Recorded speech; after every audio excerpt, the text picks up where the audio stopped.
আসসালামু আলাইকুম। প্রিয় দর্শক, অন্য মঞ্চে আলোচনায় আপনাদের সকলকে আমন্ত্রণ জানাচ্ছি। আজ আমাদের সঙ্গে আমন্ত্রিত অতিথি হিসেবে আছেন বাংলাদেশের রাজনৈতিক অঙ্গনে হঠাৎ করে একটি অডিও বার্তা নিয়ে বেশ আলোচনা শুরু হয়েছে। অডিও বার্তাটি হলো বাংলাদেশের সাবেক প্রধানমন্ত্রী শেখ হাসিনার, যিনি 24 আগস্ট থেকে দিল্লিতে আছেন। গত 2.25 বছরের বেশি সময় ধরে বাংলাদেশের ক্ষমতায় নেই আওয়ামী লীগ। দলটির কার্যক্রম বর্তমানে সরকার নির্বাহী আদেশে নিষিদ্ধ। দলের শীর্ষ নেত্রী শেখ হাসিনার বিরুদ্ধে ঝুলছে আন্তর্জাতিক অপরাধ ট্রাইব্যুনালের মৃত্যুদণ্ডের পরোয়ানা। তবুও গত কয়েক সপ্তাহ ধরে ঢাকা, চট্টগ্রাম ও সিলেটের অলিগুলিতে কার্যক্রম নিষিদ্ধ ঘোষিত এই দলটির ঝটিকা মিছিল, নেতা কর্মীদের গ্রেপ্তারের খবর নিয়মিত সংবাদ শিরোনাম হচ্ছে। এই পরিস্থিতির মধ্যে শেখ হাসিনার সর্বশেষ অডিও বার্তাটি যেন রাজনৈতিক দাবা খেলায় একটি নতুন চাল হিসেবে আবির্ভূত হয়েছে, যেখানে তিনি প্রথমবারের মতো দেশে ফেরার সময় ঘোষণা করেছেন। বলেছেন আগামী 6 মাসের মধ্যে তিনি বাংলাদেশে ফিরবেন। প্রশ্ন হলো, 21 মাস পর কেন তিনি প্রথমবারের মতো দেশে ফেরার জন্য একটি সময়সীমা ঘোষণা করলেন? যার বিরুদ্ধে মৃত্যুদণ্ড সহ একাধিক মামলায় শাস্তি ঘোষণা হয়েছে, যার বিরুদ্ধে 663টি মামলা আছে, যার ফেরা না ফেরার বিষয়টি দুটি দেশের কূটনীতিতে বড় একটি ইস্যু, এবং যে ইস্যুটি বাংলাদেশের রাজনীতিতে বড় একটি স্পর্শকাতর বিষয়, তিনি কেন হঠাৎ করে 6 মাসের মধ্যে ফেরার বার্তা দিলেন নিজের দলের নেতাকর্মীদের? এদিকে কার্যক্রম নিষিদ্ধ থাকা সত্ত্বেও আওয়ামী লীগ ও অঙ্গ সংগঠনের নেতারা 17 মে দলটির সভানেত্রী শেখ হাসিনার স্বদেশ প্রত্যাবর্তন দিবস উপলক্ষে দেশব্যাপী ব্যাপক হারে মিছিল ও শোডাউন করতে চায়।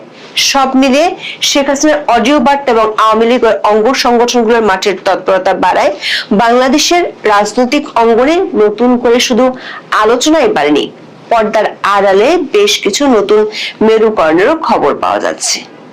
সেসব খবর যদি সত্যি হয়, তাহলে সামনে আসতে পারে বেশ কিছু চমক। বিস্তারিত জানতে চলুন যাওয়া যাক বিশ্লেষণে।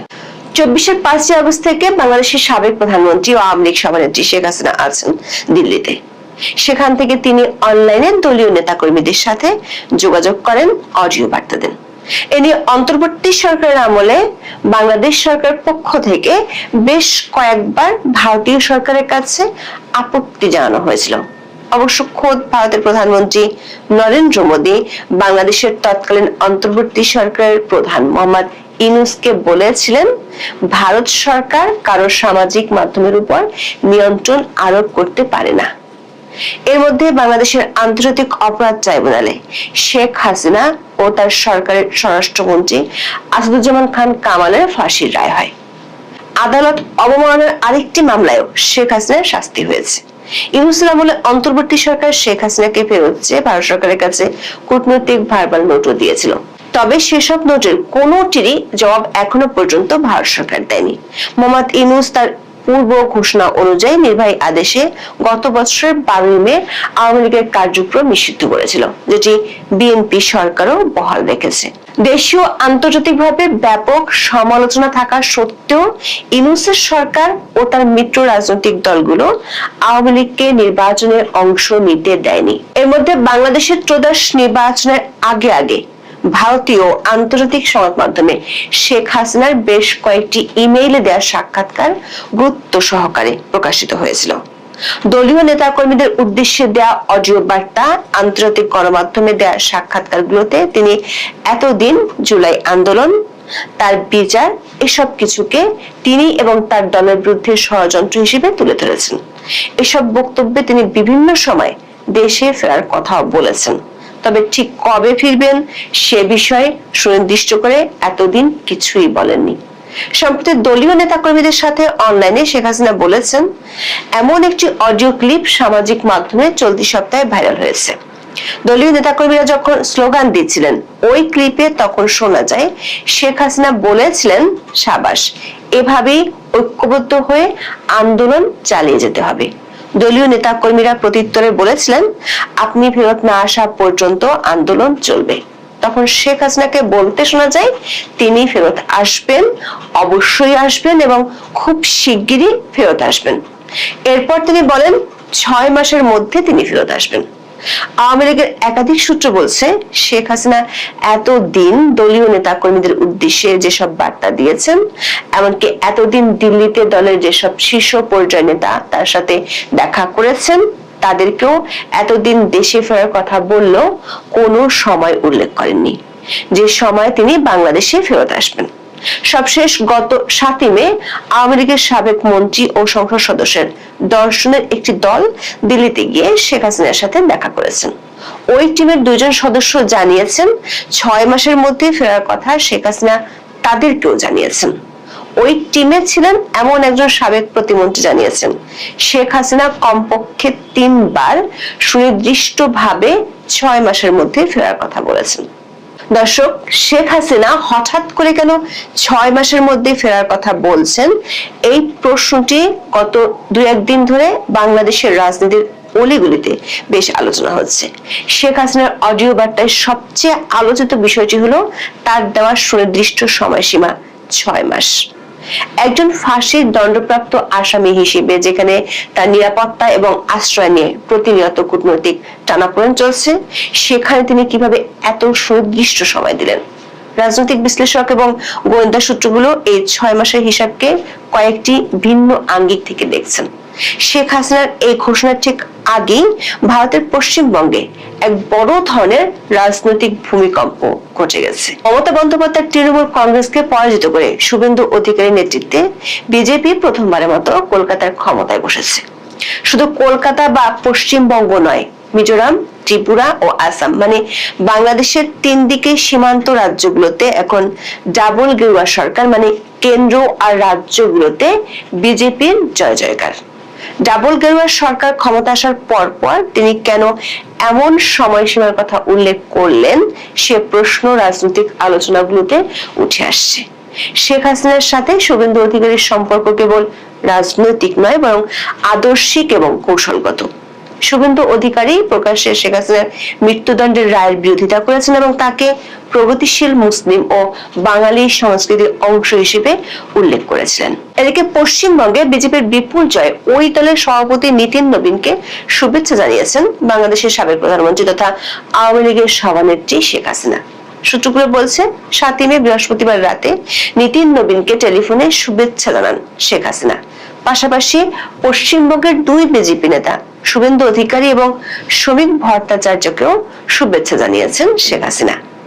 শেখ হাসিনার শুভেচ্ছা বার্তা বিজেপির আর এক নেতার মাধ্যমে বিজেপির পক্ষে বাংলাদেশের দায়িত্বপ্রাপ্ত শিশির বাজোরিয়ার কাছে পৌঁছে দেওয়া হয়েছে।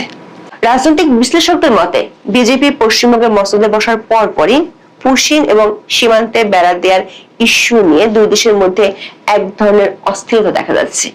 এটি যদি বেশি দূর গড়ায় তাহলে সীমান্ত ব্যবস্থাপনা এবং গোয়েন্দা সহযোগিতার ক্ষেত্রে দিল্লি ও ঢাকার মধ্যে যে বর্তমান ছন্দ রয়েছে তাতে ব্যত্যয় ঘটতে পারে।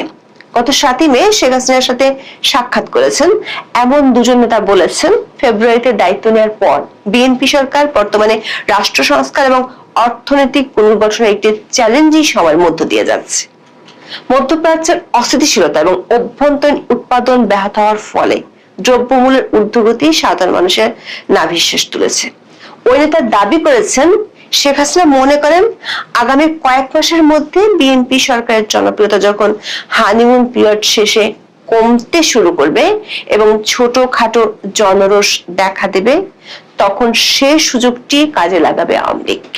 দলটির নেতারা বলছেন, শেখ হাসিনা 1981 সালের 17 মে যখন দেশে ফিরেছিলেন তখন তিনি একটি প্রতিকূল সামরিক সরকারের শাসনের মুখে ছিলেন।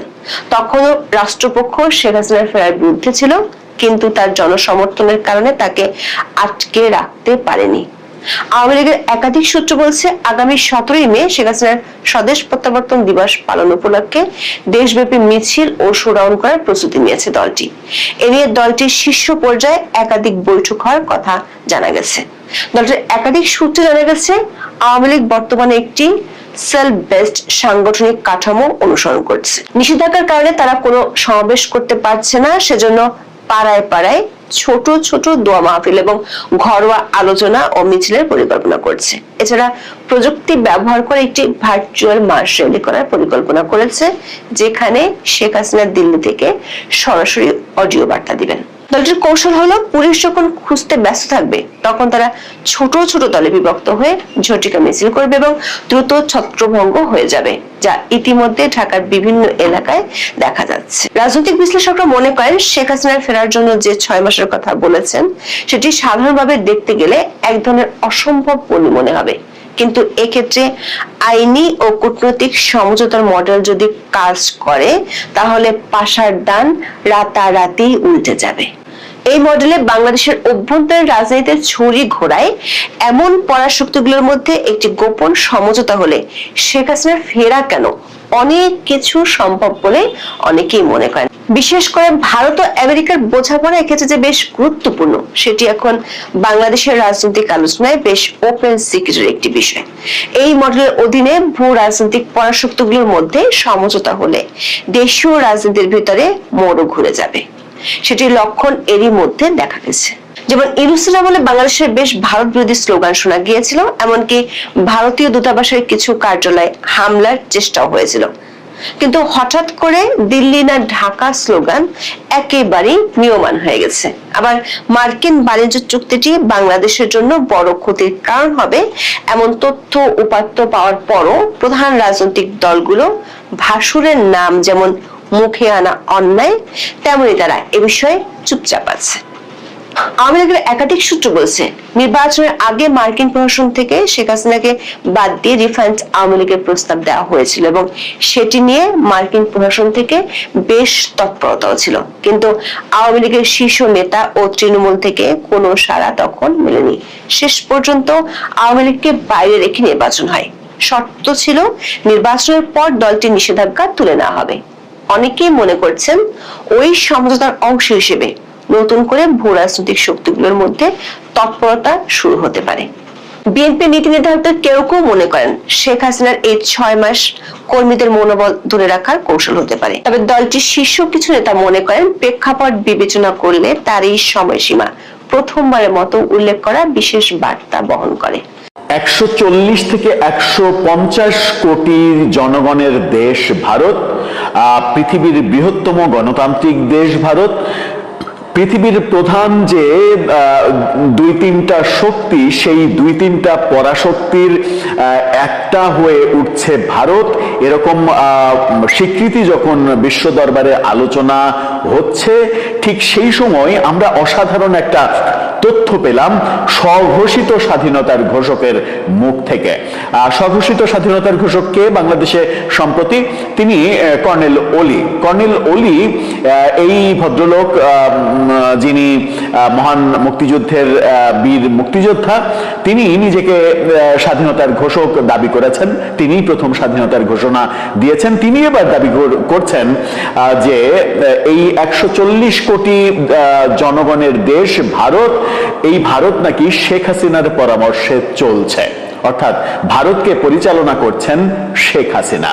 আমার মনে হয় যে কর্নেল ওলির এই বক্তব্যের জন্য, তার বক্তব্য নিয়ে আলোচনা তো ডিটেল আলোচনা করব, শুরুতেই বলি যে এই বক্তব্যের জন্য আমার মনে হয় যে সায়েন্স ফিকশনে অথবা নতুন একটা ধারা যোগ করে কাল্পনিক মানে নোবেল যদি হয়, যে কাল্পনিক নোবেলে ভূষিত করার ব্যাপার থাকে, কিংবা প্রফেসর ইউনূস নিজে চাইলে এমন করতে পারেন যে তার শান্তির নোবেলটা তিনি এই কর্নেল ওলিকে দিয়ে দিতে পারেন এই উপলক্ষে। এর চাইতে ভালো কথা পৃথিবীর ইতিহাসে, পৃথিবী সৃষ্টির পরে আর কেউ কখনো বলতে পারেননি, যেটা কর্নেল ওলি বলছেন যে শেখ হাসিনা ভারতকে চালাচ্ছে, শেখ হাসিনার নির্দেশনাতেই ভারত চলছে। যদি শেখ হাসিনা এত ক্ষমতাবান হন, তাহলে শেখ হাসিনার পতন হলো কেন 2024-এর 5 আগস্টে, সামান্য মানে এই ছাত্র আন্দোলনে? চলুন একটু জেনে দেখি কর্নেল ওলি কি বলছেন, কি বোঝাতে চাইছেন। মানে কারো আত্মীয় স্বজন যদি পাবনায় থাকেন তাহলে তারা যোগাযোগ করবেন কিনা। থাকবেন।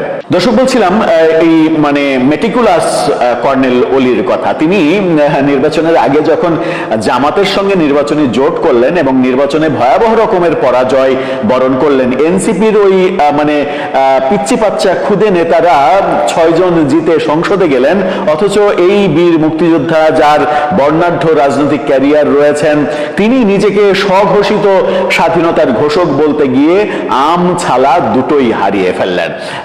নির্বাচনে প্রথমবারের মতো পরাজিত হলেন।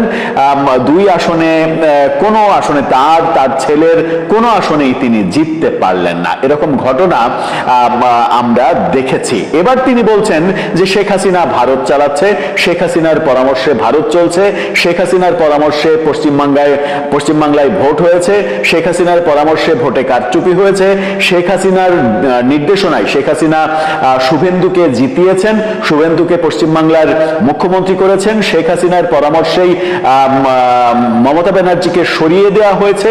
এত কিছু নাকি ভারতে হচ্ছে শেখ হাসিনার পরামর্শে।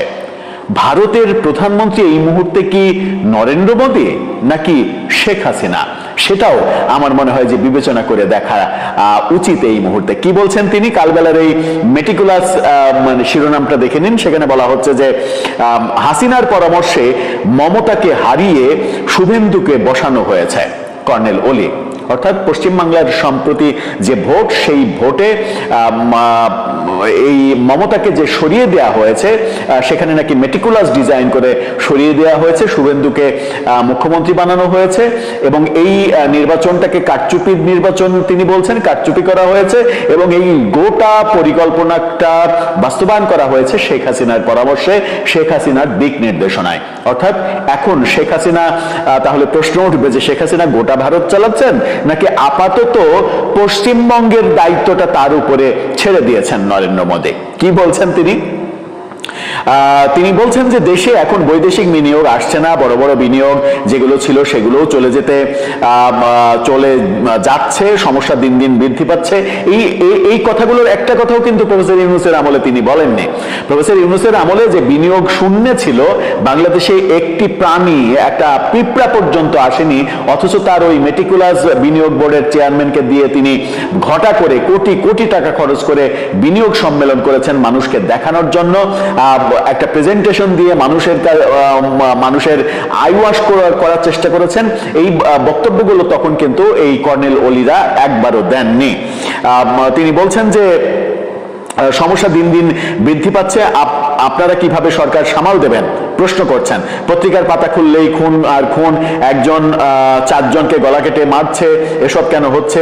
মানুষের মনে শান্তি নাই, এজন্য সরকারই দায়ী। একবারও কি আপনি প্রফেসর ইউনূসকে এই কথাগুলো বলেছেন? এখন যখন তারেক রহমানের সরকারের দিকে আপনি আঙুল তুলছেন, আপনার প্রিয় প্রফেসর ইউনূস যে আপনার আবার নিজের এলাকার সন্তান, তিনি যা যা করেছেন, তার সরকার যা যা করেছেন, অবশ্য বলার কথাও নয়, কারণ আপনি যে জোটের অংশ হয়েছেন এবং যে জোটের লোকজনের পাশে আপনি বসতে এতটুকু দ্বিধা করেননি, যে আপনি মহান মুক্তিযুদ্ধ করেছেন, সেই মুক্তিযুদ্ধের বিপক্ষে যে দল ছিল কিংবা যে গোষ্ঠীরা ছিল তাদের সঙ্গে আপনি জোট করেছেন, নির্বাচন করেছেন, সেগুলো করতে যখন এতটুকু ভাবেননি, তখন প্রফেসর ইউনূসের সান্নিধ্য পেয়েই তো আপনারা এই কাজগুলো করেছেন। তো প্রফেসর ইউনূসের বিরুদ্ধে কেন বলবেন? কিন্তু মজার ব্যাপার হচ্ছে যে সেটা আলোচনার ব্যাপার নয়। তিনি যেটা বলছেন সেটা হচ্ছে যে গত কিছুদিন আগে পশ্চিমবঙ্গে নির্বাচন হয়েছে, সেখানেও বাংলাদেশ থেকে দীক্ষিত হয়ে মানে শেখ হাসিনা থেকে দীক্ষিত হয়ে হাসিনার পরামর্শে নরেন্দ্র মোদী এটা করেছেন। হাসিনার পরামর্শে ভোট ইঞ্জিনিয়ারিং করে মমতাকে হারিয়ে শুভেন্দু অধিকারীকে ক্ষমতায় বসানো হয়েছে। নির্বাচনে জেতার পর থেকে সেখানে সংখ্যালঘু মুসলমানদের উপর নির্যাতন করা হচ্ছে। পত্রপত্রিকায় দেখলাম দু একদিনে সেখানে মুসলমানদের 360টির বেশি দোকান, মসজিদ ভেঙে লুটপাট করা হয়েছে। আমরা ভারত সরকারকে বলবো, আপনারা গরুটাকে সামলান। অর্থাৎ শুভেন্দুকে গরু বলছেন। এই হচ্ছে তার রাজনৈতিক শিষ্টাচার, এই হচ্ছে তার রাজনৈতিক কালচার। এত বছর মানে জীবন সায়ান নিয়ে এসেও এত দীর্ঘ রাজনৈতিক ক্যারিয়ারে তিনি এটাই শিখেছেন। তিনি বলছেন, ধর্মের লোকদের নিরাপত্তা দিন, ক্ষতিগ্রস্তদের ক্ষতিপূরণ দেন। খুবই ভালো কথা বলেছেন যে ধর্মের লোকদের নিরাপত্তা, মানে মানে সাম্প্রদায়িক সহিংসতা এগুলোর বিপক্ষে তিনি বলছেন। কিন্তু প্রফেসর ইউনূসের 1.5 বছরে বাংলাদেশে যত সাম্প্রদায়িক সহিংসতা হয়েছে, ভারত এরকম ভাবে আপনার মতো পাগলা ঘোড়া কিন্তু ভারতও চালিয়েছিল। তাদের অভিযোগ, মানে আপনি যেমন এরকম মানে পাগলের প্রলাপ বকছেন, ভারতে কিন্তু অতিরিক্ত সংখ্যা বলে পাগলের প্রলাপ বকেছে। ভারত বলেছে প্রফেসর ইউনূসের আমলে অন্তত 3000 সংখ্যালঘু নির্যাতনের ঘটনা ঘটেছে, শতাধিক মৃত্যুর ঘটনা ঘটেছে। বাস্তবতা সরকার স্বীকার করতে বাধ্য হয়েছে সেইটা বলে যে 70টার মতো ঘটনা ঘটেছে, একজন নিহত হয়েছে। একজন নিহত হলেও তো হয়েছে ওই দীপু দাস, যে ওসমান হাদির মৃত্যুর রাতে যাকে ময়মনসিংহে গাছে ঝুলিয়ে পুড়িয়ে মারা হলো।